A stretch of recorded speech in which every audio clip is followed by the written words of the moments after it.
Bon, si vous le voulez bien, on va peut-être commencer cette webconférence dans laquelle euh, on a plaisir d'accueillir le président de l'Association des départements de France, Dominique Bussereau.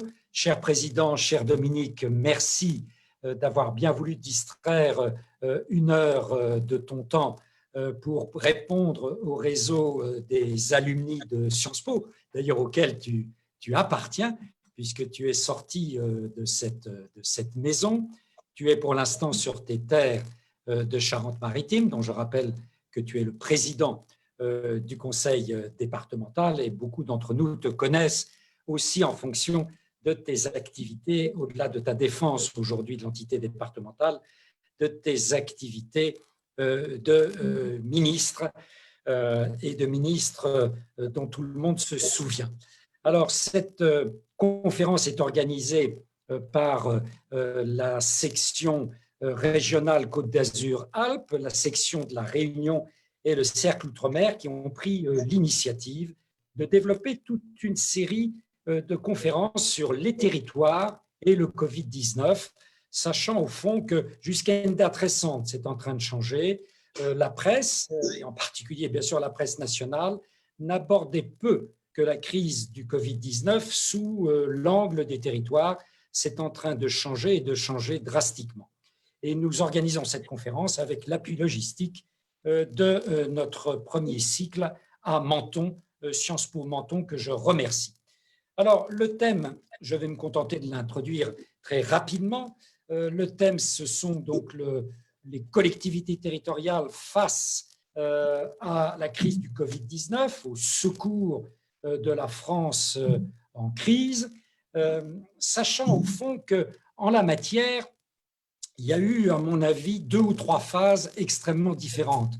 Au début de la crise, l'acteur départemental ou l'acteur local d'ailleurs en général est extrêmement peu mobilisé et la réponse est une réponse essentiellement nationale qui d'ailleurs, quand on écoute nombre d'hommes et de femmes qui étaient sur le terrain, régional, communal, départemental, c'est certainement un niveau qui a été excessivement ignoré dans cette première phase et je pense en particulier aux alertes que le président du Grand Est, que l'on a interviewé sur notre site Sciences Po Alumni, Jean Rotner, a été un des premiers à lancer sur l'ampleur qu'il qualifiait de terrible de la crise du Covid-19.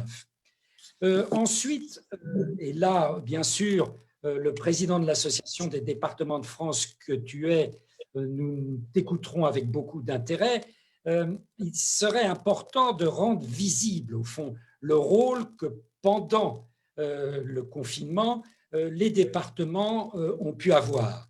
Quelles sont les mesures qu'ils ont mises en place, en particulier sur le terrain d'une de leurs compétences les plus essentielles, c'est-à-dire les compétences en matière d'aide sociale, en matière d'autonomie des personnes et en matière de solidarité des territoires. Et il y a certainement une multitude d'initiatives qu'en tant que président de l'Assemblée des départements de France, tu as pu bien cerner et qu'il serait très intéressant de pouvoir restituer aujourd'hui.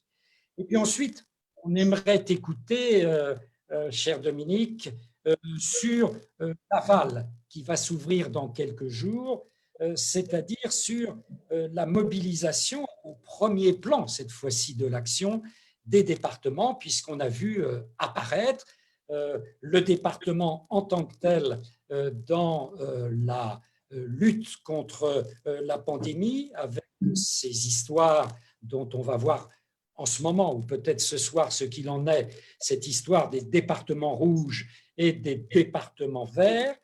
Donc les départements sont entièrement mobilisés et il serait vraiment passionnant de savoir, en tant que président, comment tu vois cette mobilisation et comment, à la fois dans le court terme et dans le long terme, puisque l'acteur départemental sera certainement, étant donné sa force de frappe en matière d'investissement, sera au premier plan du mécanisme de relance économique dont nous allons avoir bigrement besoin dans les semaines et les mois qui viennent. Donc, si tu le veux, on pourrait commencer un peu par un regard sur le passé un peu lointain, le passé immédiat, avant de se projeter dans un second temps sur l'avenir immédiat, l'avenir un peu plus lointain, si tu le veux bien. Et encore une fois, au nom de Sciences Po Alumni, tous mes remerciements pour participer à cette webconférence. La parole est à toi. Merci beaucoup, mon cher Pascal. Bonjour à toutes et à tous. C'est un moment important puisque le Premier ministre vient de commencer à prendre la parole pour annoncer le contenu du déconfinement, et il ne semble pas le remettre en cause d'après les premiers tweets que je vois apparaître en haut de mon écran.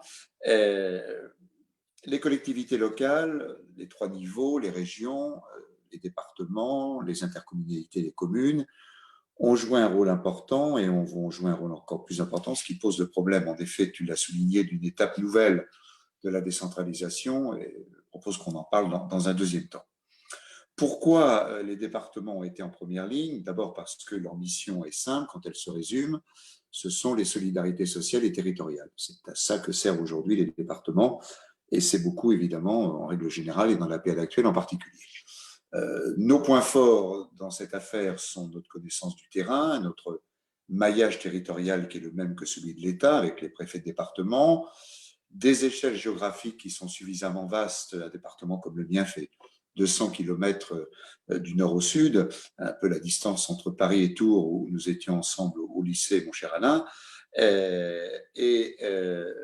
Nous avons, mon cher Pascal, pardon, et nous avons évidemment des moyens techniques de toute nature, une expertise et des moyens financiers, en tout cas pour l'instant, parce que nos moyens financiers vont subir une crise difficile après cette période.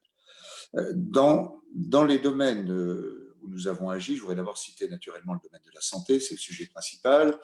En commençant par l'achat et la distribution de masques, on s'est très vite aperçu que l'État, via les ARS qui ont montré les limites du modèle, et pourtant j'ai appartenu à un gouvernement qui les a créés en 2010, mais on s'est vite aperçu que sans les achats groupés réalisés par les régions, avec les départements, avec les métropoles, on n'aurait pas pu distribuer ni les fameux FFP2, ni les masques médicaux de toute nature.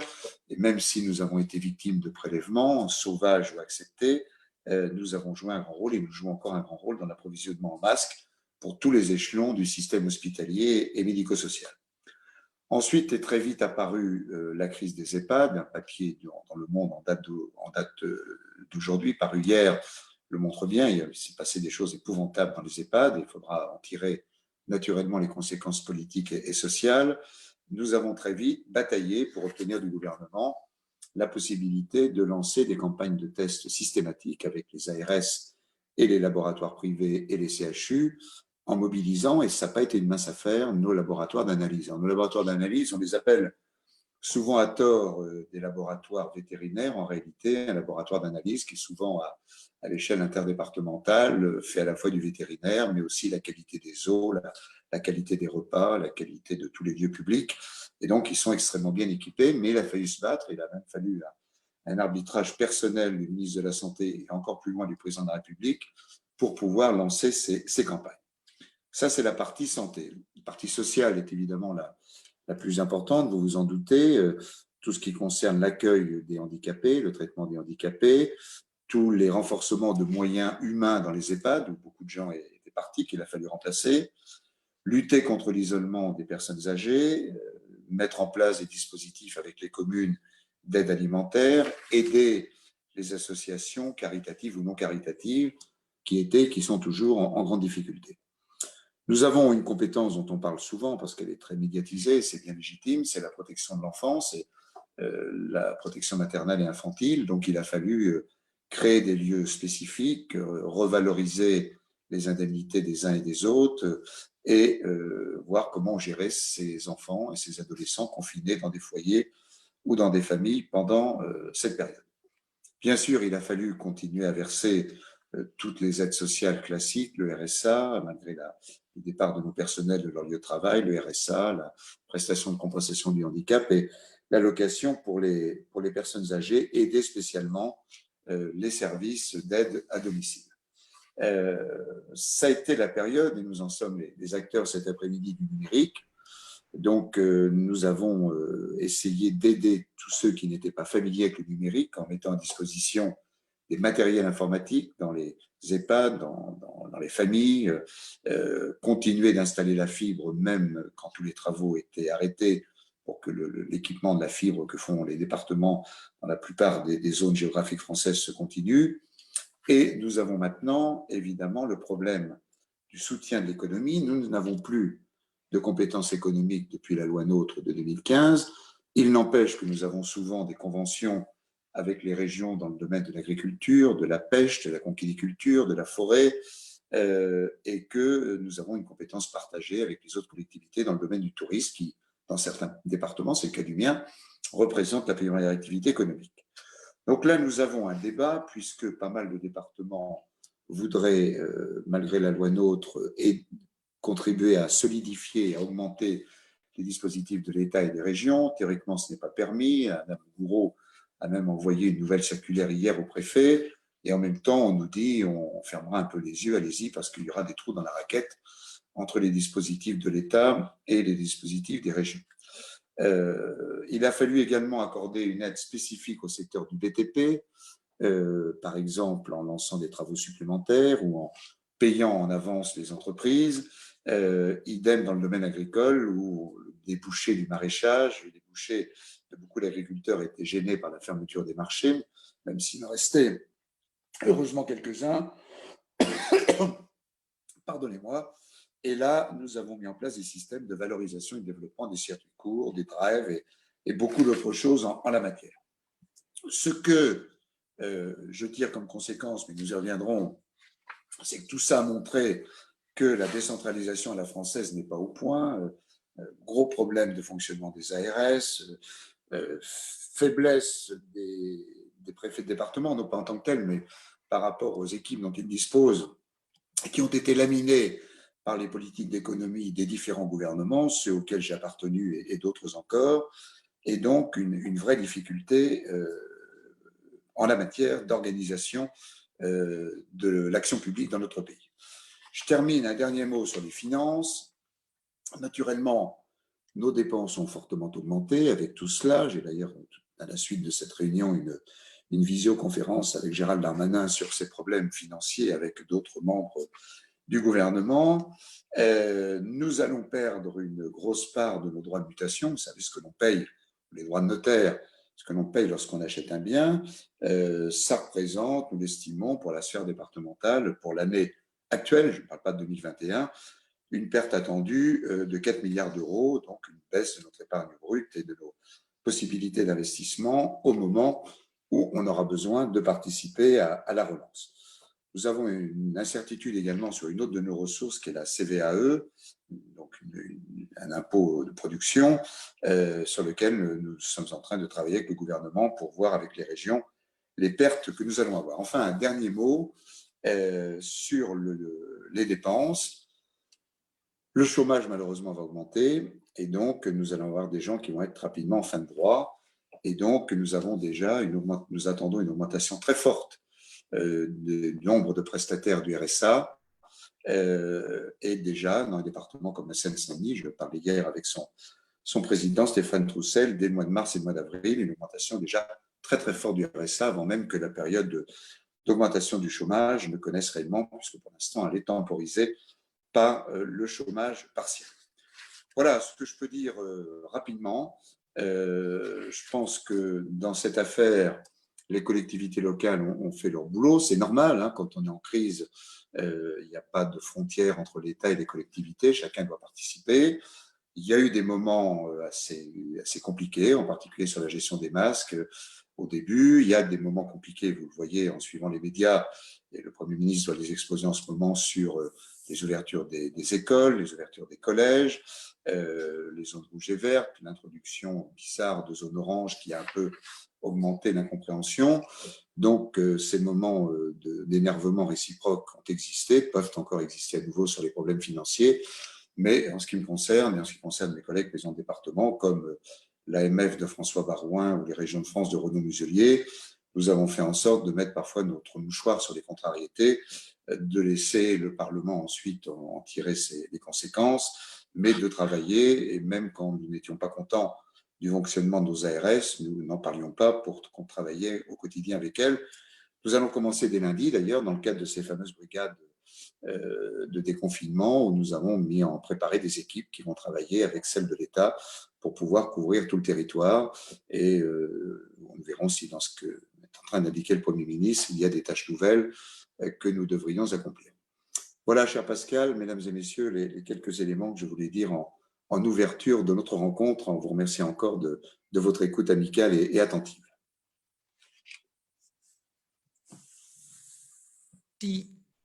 Merci beaucoup, Dominique, sur ce premier aspect du dossier. On voit en t'écoutant et on entend l'activisme presque départemental, dont on n'a pas été d'ailleurs tout à fait informé pendant les 6 semaines qui viennent de s'écouler, à la fois sur des compétences traditionnelles et sur des compétences qui le sont moins, ou dont le département a été dépossédé, en particulier en matière économique. On voit aussi, en t'entendant, combien les dysfonctions du fonctionnement de la puissance publique aujourd'hui sont extrêmement nombreux.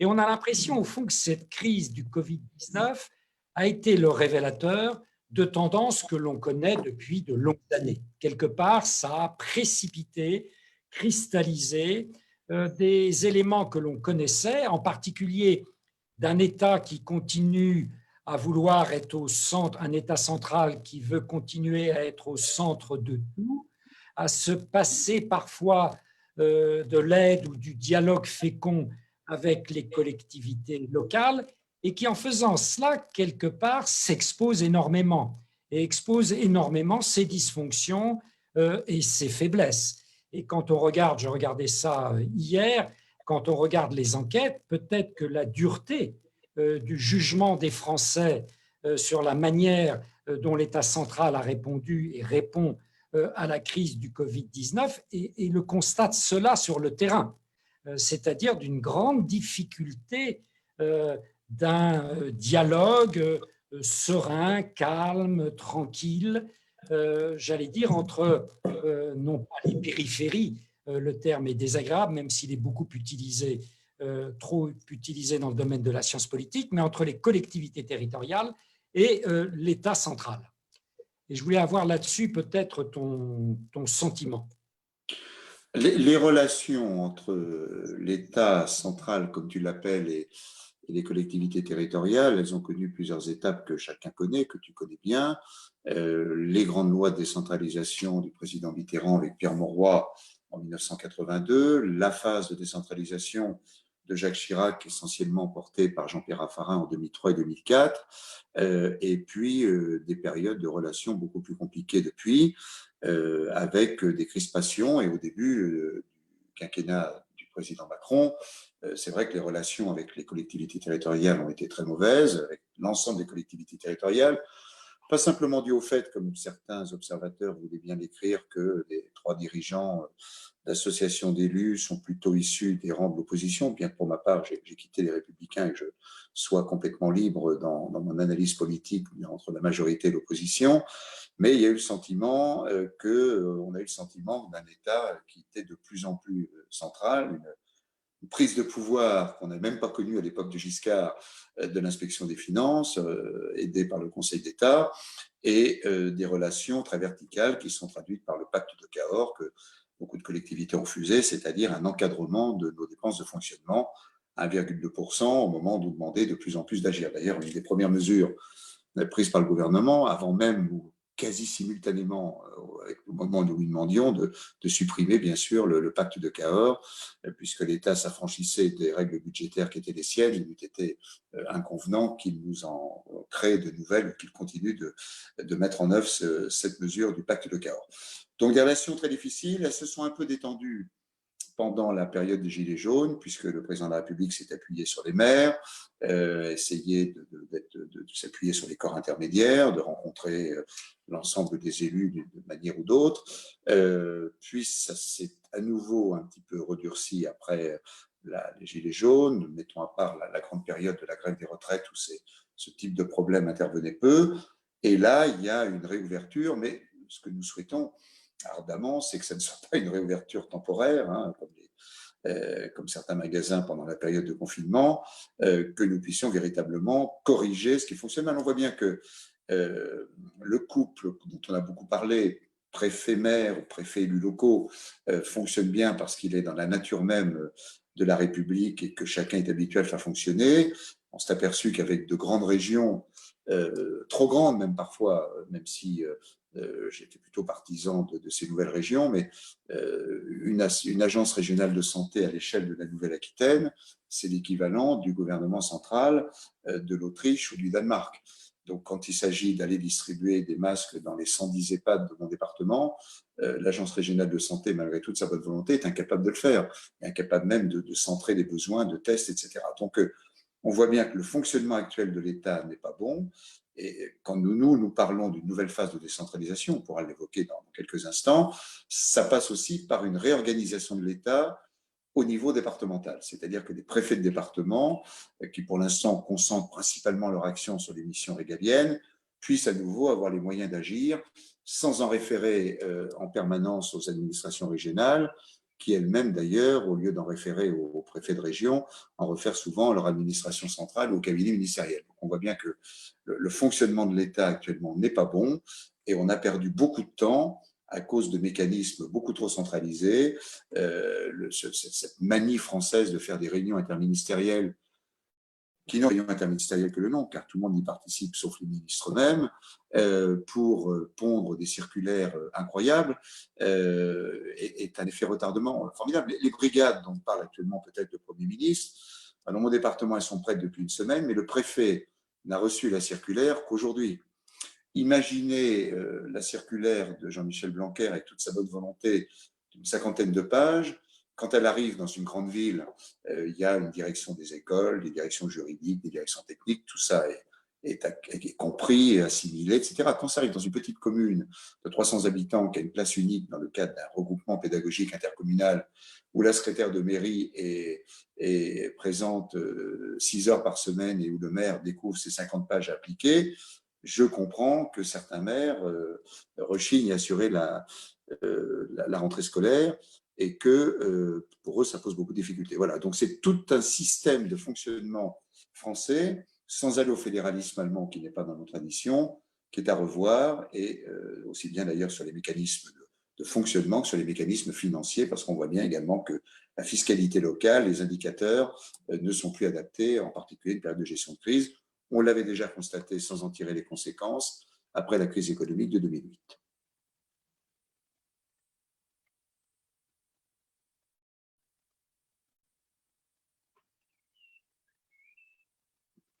Ah, Pascal, ton micro est coupé.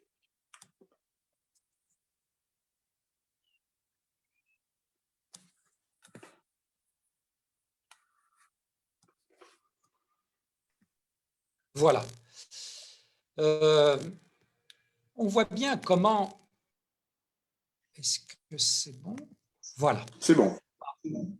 On voit bien comment les pouvoirs locaux, le département, ont beaucoup plus d'agilité, que ce soit en situation de crise ou dans d'autres situations, que nombre d'administrations d'État. En effet, tu mentionnais tout à l'heure, je l'ai lu, les 67 pages, en effet, venant du ministère de l'Éducation nationale. On se dit, mais voilà, sur une note de 10 pages aurait suffi, et ensuite, la mise en musique de ces 10 pages doit être faite par des pouvoirs locaux qui sont au plus près du terrain. Mais les administrations continuent à fonctionner différemment et ça ne sera pas rien de changer ce logiciel dont les hommes et les femmes, avec les meilleures intentions du monde, sont porteurs dans leur tête. Mais je voulais explorer avec toi, en faisant un peu de rétro-analyse, l'idée, est-ce que de ton point de vue, de président de l'Assemblée des départements de France, les départements auraient pu être dans les premières mesures à prendre lorsque l'épidémie a commencé sur le territoire national, je pense dans les Alpes, je pense à ce qui s'est passé bien sûr dans les départements alsaciens et en Corse du Sud. Est-ce que les départements auraient été une bonne échelle pour répondre de manière plus rapide, plus efficace, pour mieux circonscrire la pandémie que l'appareil central? Dans les départements que tu cites, le département du Grand Est, on pourrait rajouter l'Oise également, ou la Seine-Saint-Denis, qui a été très vite dans l'œil du cyclone. Je pense en effet qu'on aurait pu, dès le début, être beaucoup plus utile, mais l'idée n'en est pas venue à l'État, puisque tout de suite, l'autorité a été l'autorité régionale, et même d'ailleurs les préfets n'avaient pas, de la part des ARS, les informations. C'était parfois nous qui donnions aux préfets les informations qui revenaient des ARS. Le cas le plus typique, ce sont les EHPAD. Les EHPAD ont une double gestion. Alors, ils peuvent être de statut privé, comme des grands groupes comme Corian et bien d'autres. Ils peuvent être de statut associatif, de statut local, de statut départemental. Ils peuvent appartenir à l'État dans le cadre de centres hospitaliers. La double tutelle EHPAD des départements et ARS nous a fait perdre 15 jours à 3 semaines. C'est-à-dire, si nous avions été, nous, en tutelle unique, ce que nous allons demander maintenant pour l'avenir des EHPAD, on aurait pu immédiatement intervenir, puisqu'ils n'ont été servis en blouse, en surchaussures, en masque, que tardivement, après le système hospitalier. Le système de santé est vraiment focalisé sur le tout hôpital. Et on s'est occupé naturellement des malades, et c'était nécessaire dans les hôpitaux. On a un peu oublié pendant un premier temps, et l'enquête du Monde le démontre admirablement, et nous l'avons vécu sur le terrain, les EHPAD. D'autres lieux aussi, les résidences autonomiques, elles niveau en dessous des EHPAD en termes de dépendance, les foyers de personnes handicapées, les foyers de jeunes, les mineurs non accompagnés qu'on a été obligés de confiner. Voilà, donc il est clair qu'un fonctionnement moins centralisé au départ aurait certainement permis de circonvenir plus rapidement la crise et en tout cas aurait pu éviter que la crise soit aussi violente dans les EHPAD, avec des choses qui sont passées assez incroyables. Chacun connaît l'affaire de Mougins et bien d'autres encore, où le personnel a été complètement dépassé et n'avait pas d'interlocuteur pour sortir de cette situation d'une extrême gravité. Donc là, en effet, c'eût été mieux. Les régions sont montées très vite sur le créneau économique en venant compléter les dispositifs de l'État, en mettant en place des dispositifs complémentaires. Je vois dans ma région, nous avons 2 fois par semaine avec le président de région, Alain Rousset, qui est d'ailleurs un camarade de promotion à Sciences Po, nous avons des réunions des 12 départements avec le président de région, une mission d'harmoniser les choses, de faire des choses en commun. Il peut y avoir quelques divergences sur l'action économique, mais enfin, on s'est très vite au niveau local mis en réseau, alors que l'État, comme tu le constates, a mis plus de temps à se mettre en réseau avec ses collectivités, et les préfets eux-mêmes n'ont mis en place des comités de pilotage à l'échelle départementale que la semaine dernière. Alors, bien sûr, je parlais avec les préfets, on se téléphonait, on communiquait, mais les comités de pilotage mettant autour de la même audio ou visioconférence tous les acteurs du département autour du préfet, ça ne s'est mis en route que très tard et beaucoup trop tardivement, parce que l'instruction n'a pas été donnée au niveau central et que les préfets n'ont pas pu en prendre l'initiative.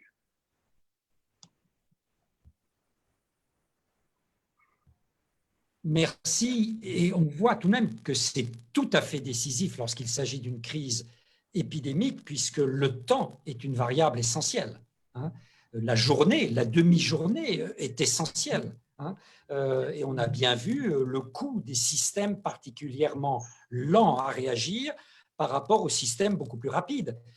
Une des raisons, tout de même, indépendamment de la structure fédérale ou pas, du cas allemand, c'est la rapidité de la réponse, liée certainement à la structure en Länder et à d'autres variables qui sont typiques d'un tissu industriel et de PME allemande encore extrêmement vivace.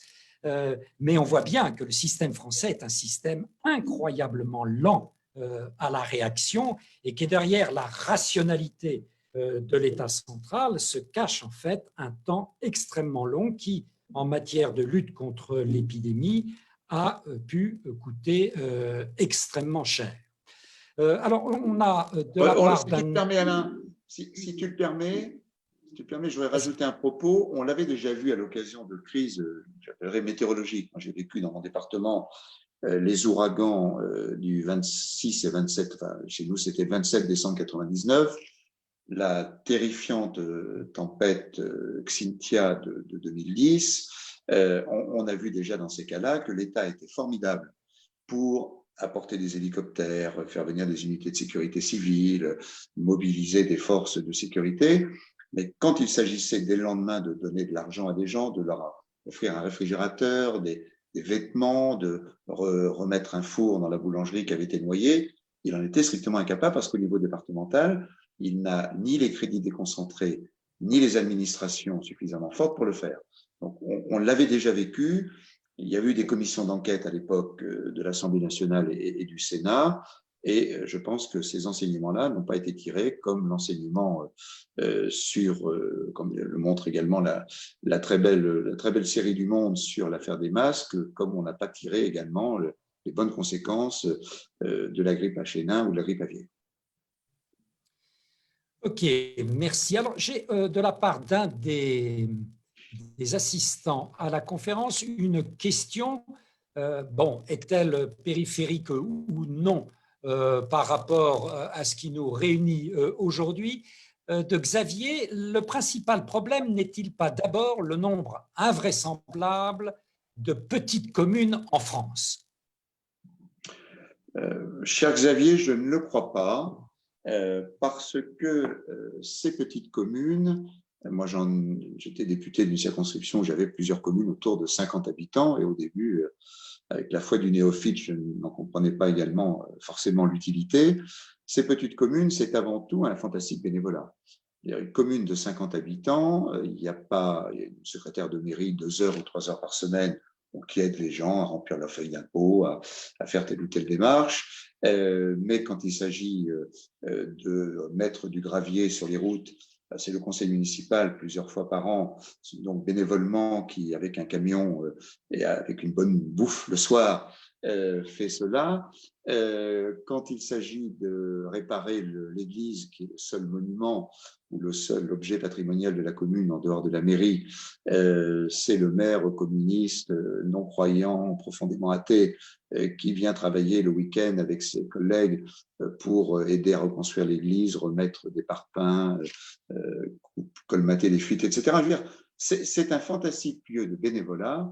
Et je ne suis pas persuadé que l'exemple allemand, qui a consisté à regrouper environ les communes en 8000 structures, fonctionne aussi bien que cela. D'ailleurs, quand je vais en Allemagne, j'en parle avec nos amis allemands, et ils sont là-dessus assez réservés. Et donc, on a un fantastique potentiel de bénévolat qui, sinon, devrait être remplacé par des emplois publics payés par la fiscalité locale ou par les dotations de l'État. Donc, je pense que ce fantastique réseau, il est en période de crise extrêmement rassurant. Par exemple, dans mon département, nous avons acheté 666 300 masques tissus. Ce n'est pas mes 54 conseillers départementaux ou les agents du département qui peuvent les distribuer parce qu'ils ne connaissent pas tous les hameaux, tous les endroits isolés.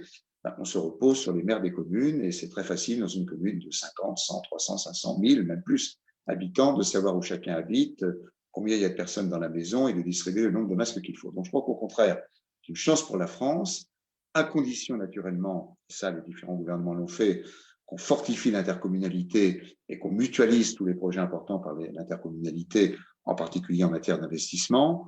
Mais je ne suis pas persuadé que notre système, qui paraît compliqué, les communes, les intercommunalités, les départements et les régions, soit un frein. Je pense qu'au contraire, c'est un fantastique potentiel. Je citerai juste un chiffre pour terminer. Nous avions hier une visioconférence, François Barouin, Renaud Muselier et moi, avec Bruno Cavagnier, qui est le président de la Fédération nationale des travaux publics. Il nous indiquait, il nous rappelait que 70% de la commande de travaux publics en France, ce sont les collectivités.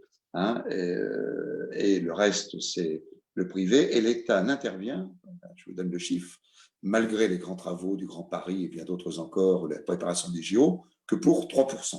Donc, on voit bien que quand il va y avoir une période de reprise, et si on veut un effet qui ne soit pas contracyclique, il va bien falloir donner aux collectivités les moyens d'investir, parce que la relance de cette industrie qui est la plus représentée sur le territoire avec l'industrie agroalimentaire elle passe par la commande des collectivités locales et même des petites qui refont un bout de chemin ou qui aident à installer la fibre dans tous les domiciles ont leur importance dans ce dispositif.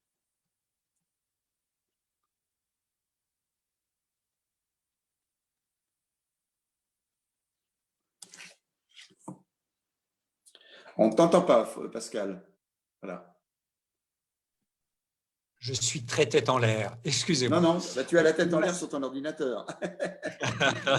Moi, j'ai une modeste tablette, tu vois, donc je baisse le regard. Oui, tu baisses le regard, tandis que moi j'ai mon ordinateur à hauteur d'yeux, à peu près. Alors, on va peut-être passer sur le second versant du et maintenant, avec d'ailleurs quelques questions d'Olivier Vérague. Compte tenu des contraintes de la loi NOTRe, quels ajustements et quelles actions les départements peuvent-ils engager pour répondre à la crise économique massive qui se présente? Et une question plus large, quelle place de M. Gaillotti, quelle place pour le département dans le monde d'après, sur quel levier concret l'échelon départemental peut-il agir? Ce qui va nous permettre maintenant de rentrer dans, en effet, la période qui s'ouvre. Bien. Merci à tous les deux, Olivier et Gaillotti, de ces questions. Les ajustements, c'est un peu ce auquel nous pensions avant cette crise et auquel nous pensons encore plus fortement aujourd'hui, naturellement. Premier ajustement, c'est tout ce qui concerne les politiques médico-sociales.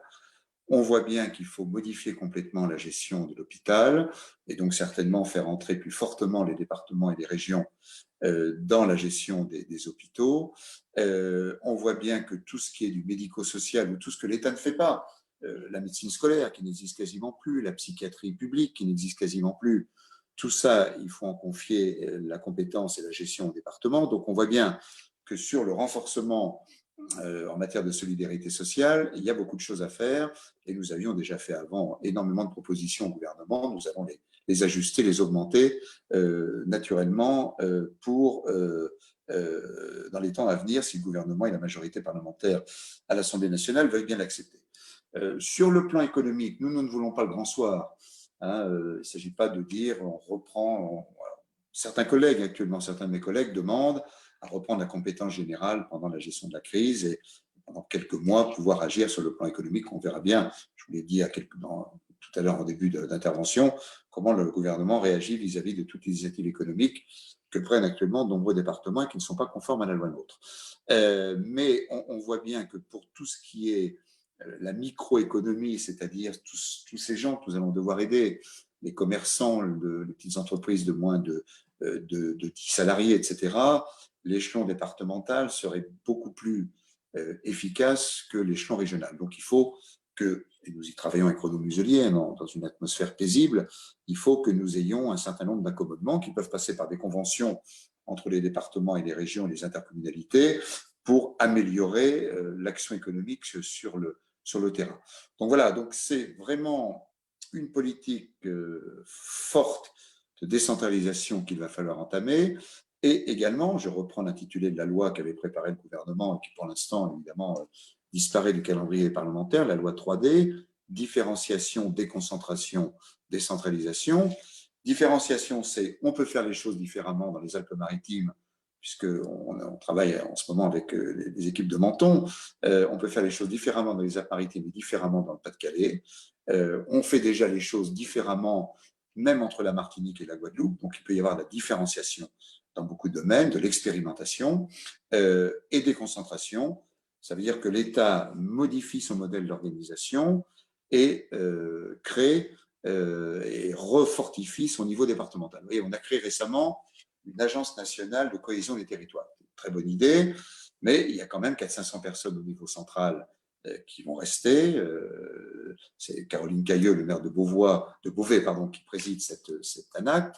Juge préféré que ces 3 ou 4 personnes soient mises à raison de 2 dans chaque département, près de chaque préfet de département, pour l'aider, pour être une espèce de SGAR, l'équivalent d'un secrétariat général aux affaires régionales auprès d'un préfet de région, plutôt que d'avoir 400 personnes avenue de Ségur à Paris, et aider le préfet à mieux nous aider et à se passer de sans arrêt devoir remonter à Paris. Moi, quand je pose actuellement des questions à mon préfet, qui est un homme charmant, avec lequel je travaille très bien et qui est extrêmement efficace, une fois sur deux, la réponse est « il faut que je demande à Paris ».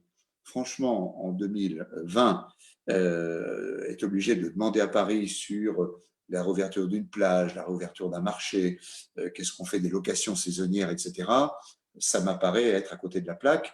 Il faut vraiment donner au pouvoir déconcentré de l'État de plus larges possibilités d'agir et de ne pas sans arrêt référer à l'administration centrale qui n'en peut mais et qui perd beaucoup de temps à répondre. Ce n'est pas du tout un mode de fonctionnement convenable pour un grand pays, grande puissance économique et diplomatique comme la France. Alors, indépendamment de la sphère économique, j'aurais voulu avoir ton sentiment sur cet élément essentiel dans les jours qui viennent de la distinction entre deux types de départements, ces départements verts et ces départements rouges, et vu des régions, vu des départements, comment vois-tu et quelles pourraient être les conséquences en termes de capacité accordée aux citoyens de ces différents départements, vu du point de vue d'un président de conseil départemental? Écoute, je n'ai pas suivi, tout comme vous, la conférence de presse du Premier ministre, mais j'ai vu apparaître quelques indications sur l'écran.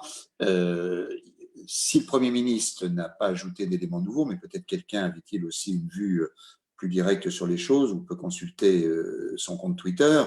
Ce qu'annonçait le Premier ministre jusqu'alors pour la différence entre les deux types de départements était assez faible, c'est-à-dire les parcs et jardins restant fermés dans les zones rouges et pas dans les zones vertes, et la rentrée des collégiens, à laquelle nous étions prêts dès la semaine prochaine, étant différée dans les zones rouges au minimum jusqu'au 18 mai, peut-être plus tard. Bon. Si c'est que cela, c'est peut-être un peu compliqué à comprendre.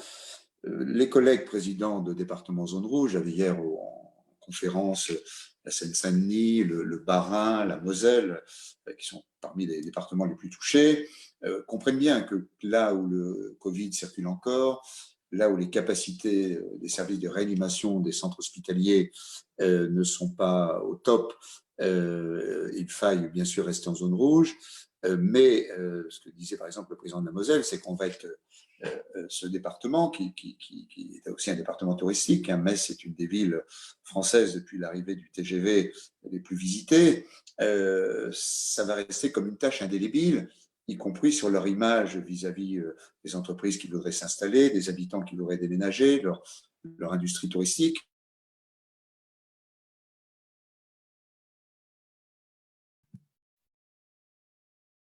Dominique Bussereau, t'entends plus? Voilà, j'ai enlevé, pardonnez-moi.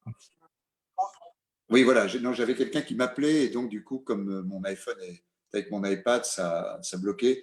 Je disais, donc pour ces départements, c'est un déficit d'image assez terrible, donc il va falloir les aider à s'en relever.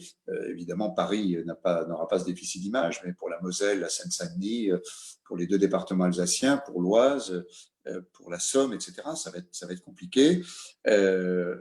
Après, c'est aussi une incitation à ceux qui sont en vert de ne pas faire de bêtises, de rester discipliné, de faire un confinement raisonnable, un déconfinement raisonnable pour ne pas passer au rouge.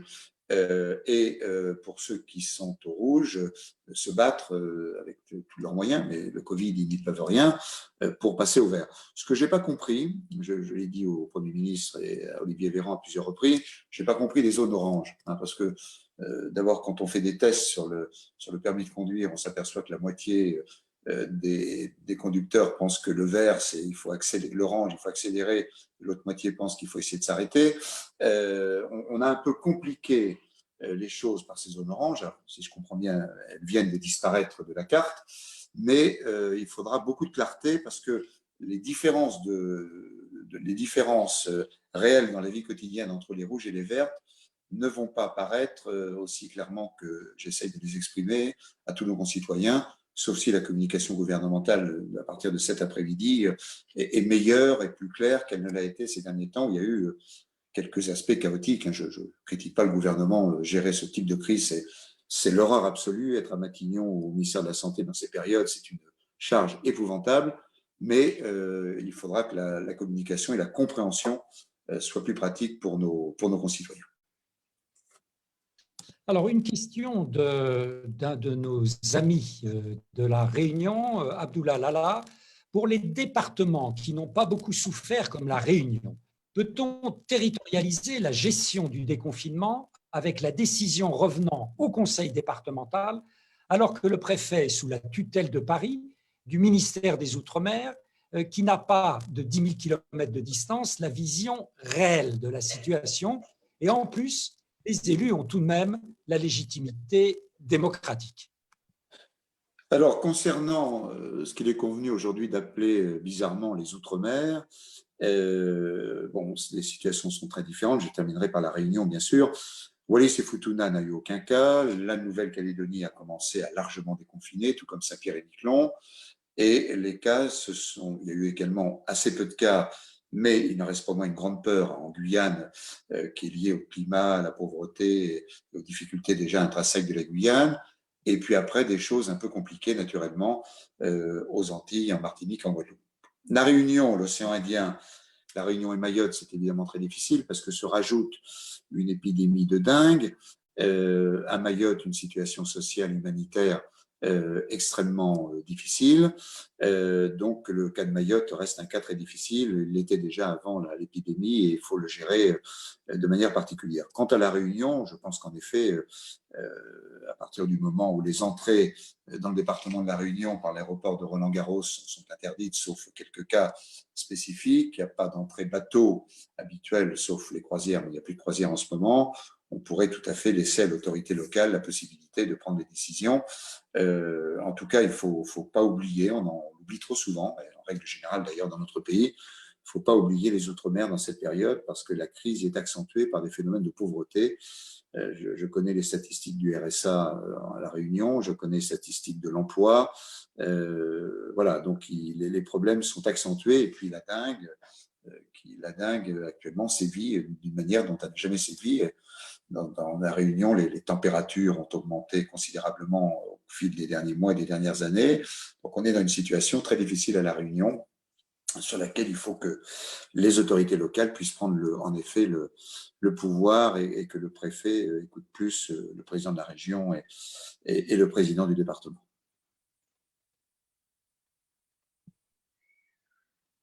On pourrait maintenant peut-être aborder une dimension davantage prospective.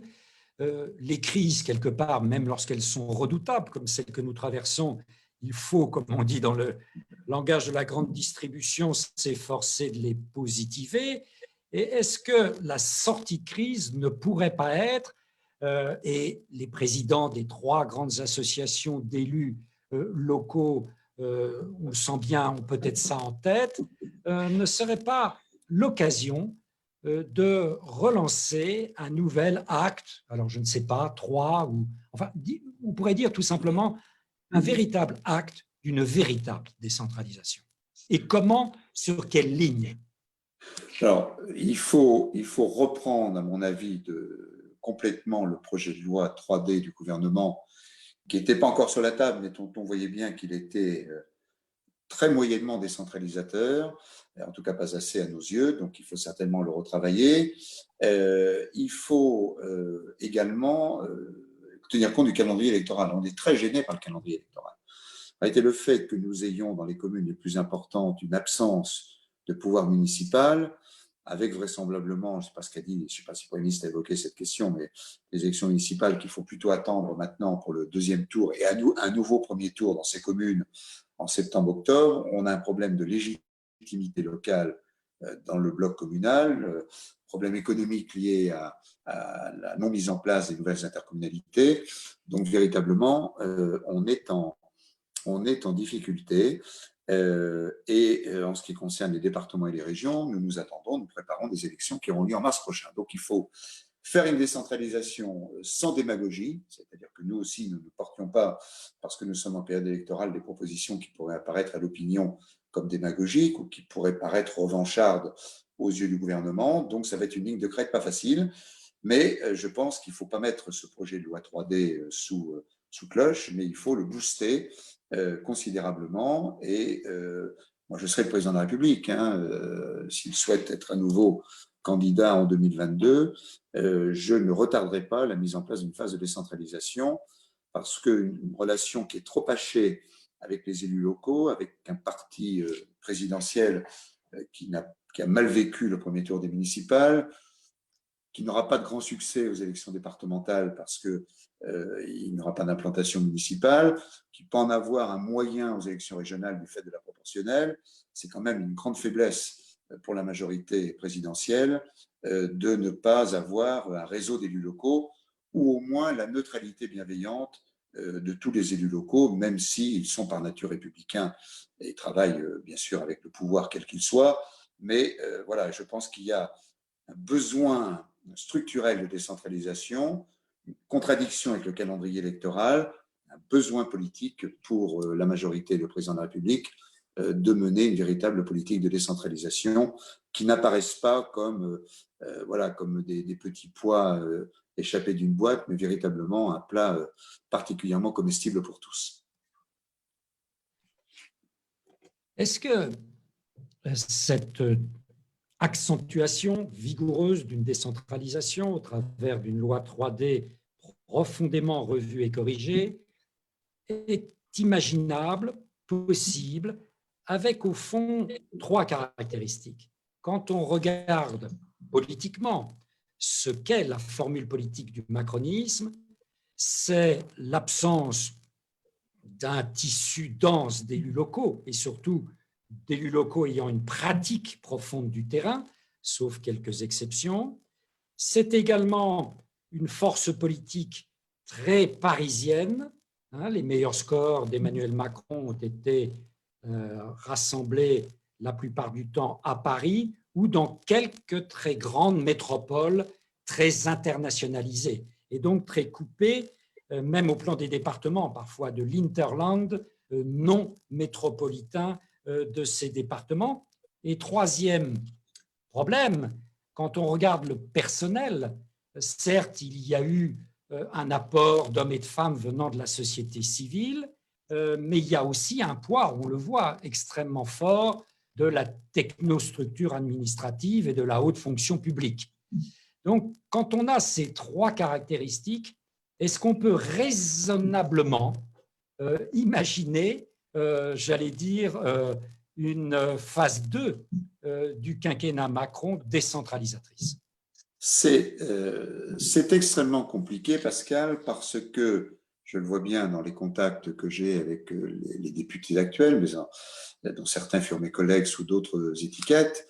On voit bien que beaucoup de députés découvrent le monde des collectivités locales et sont d'ailleurs complètement hors jeu. J'ai actuellement un député En Marche dans un département moyen qui n'est pas maire, et par nature il ne l'est pas, rarement, qui n'est pas conseiller départemental, il y en a très peu, ou conseiller régional, il n'a aucune info.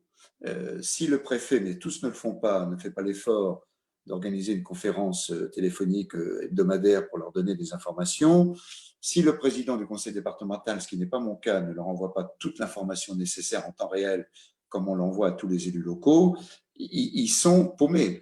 Ils ne peuvent pas bouger, enfin en tout cas ils ne peuvent pas bouger, donc ils ne rencontrent pas grand monde, ils ne peuvent pas se circuler dans leur circonscription.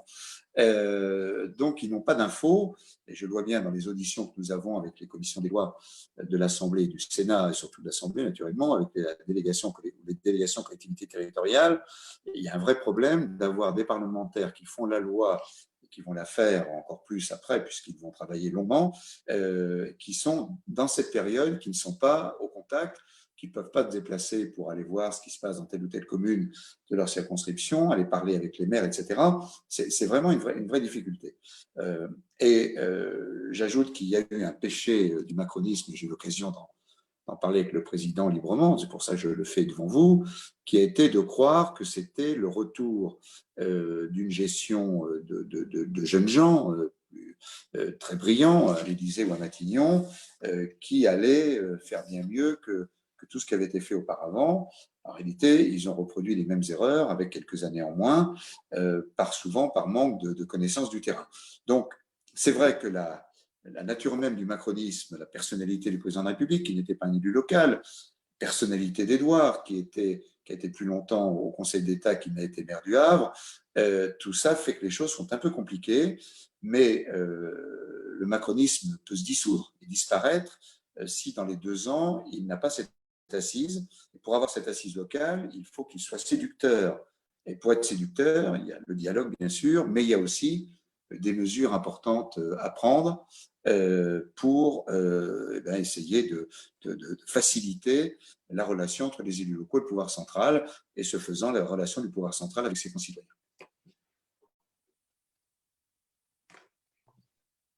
Il faut noter cependant qu'au fond, les grandes phases de la décentralisation, même si elle n'a peut-être jamais été aboutie en France, ont été portées par des hommes, j'allais dire, qui avaient de la glaise un peu à leurs souliers, que ce soit Gaston Defferre, que ce soit Jean-Pierre Raffarin.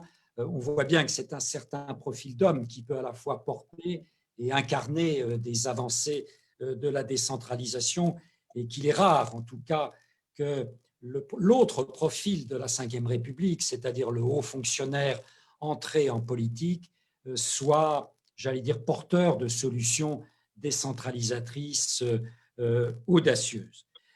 Nous nous acheminons vers la fin de l'heure qu'on s'était fixée, et je ne veux pas qu'on te retienne plus que nécessaire.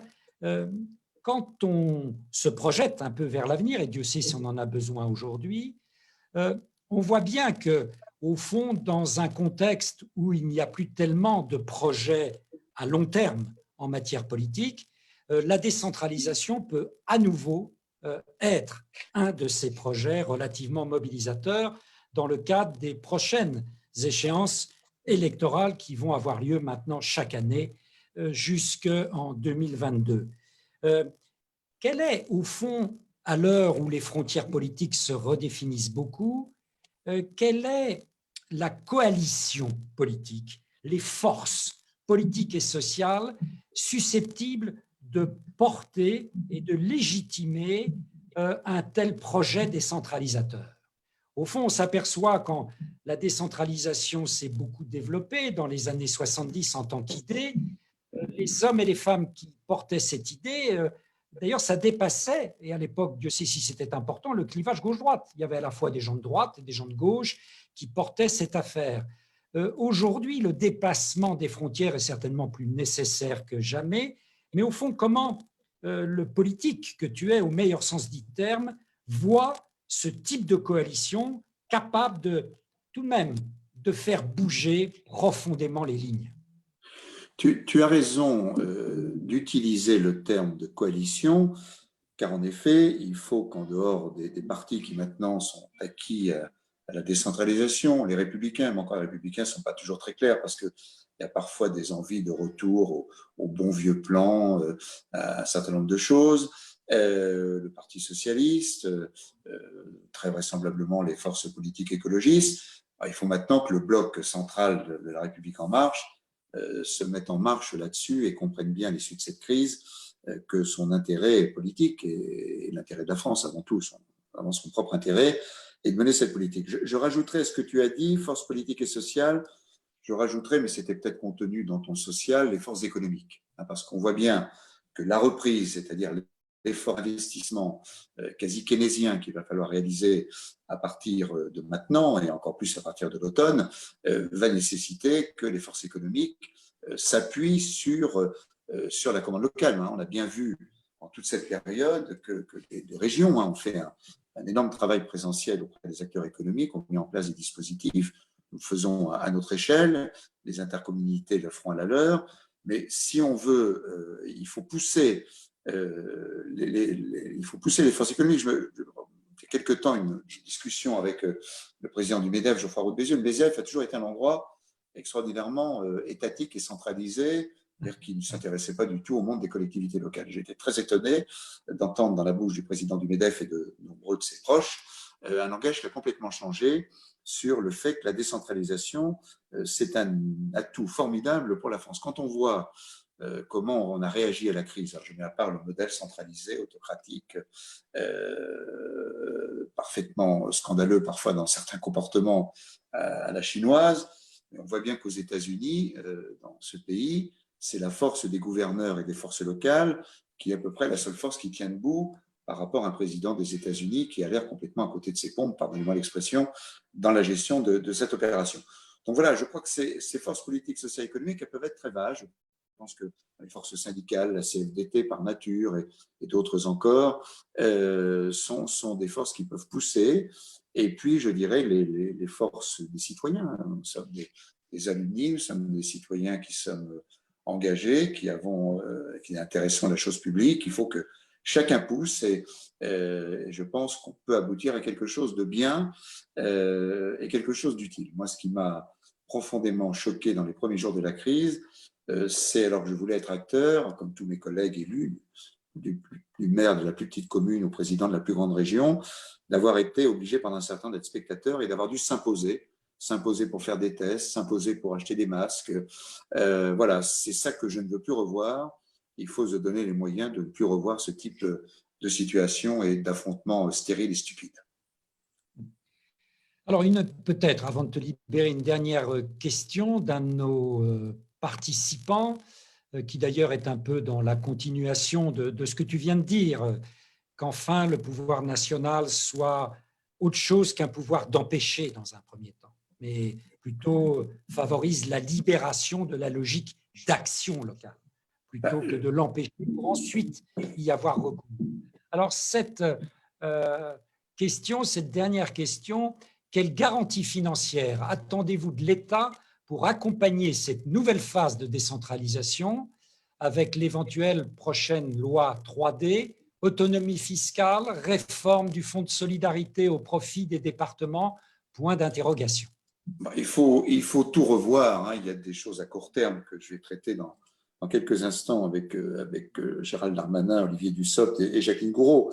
Les choses à court terme sur nos ressources aux uns aux autres. Les ressources de TVA des régions vont s'écrouler. Au moment où on a besoin d'elles pour la relance économique. Donc, il y a des solutions à court terme à trouver et des assouplissements entre l'investissement et le fonctionnement. On peut mettre en place des budgets annexes avec des règles différentes de la comptabilité publique traditionnelle. À long terme, on ne pourra pas rester dans un système aussi compliqué où quand on paye une taxe foncière, on ne sait pas où ça va. Quand on paye le foncier bâti non plus.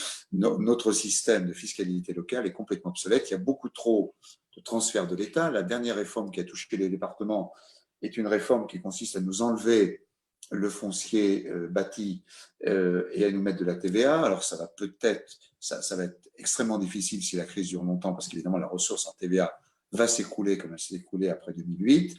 Et on voit bien que tout ça ne fonctionne pas. Donc, il faut en effet accompagner cette grande volonté de décentralisation que j'appelle de mes voeux, d'une réforme fiscale. Ça veut dire aussi qu'on ait le courage de revoir les bases.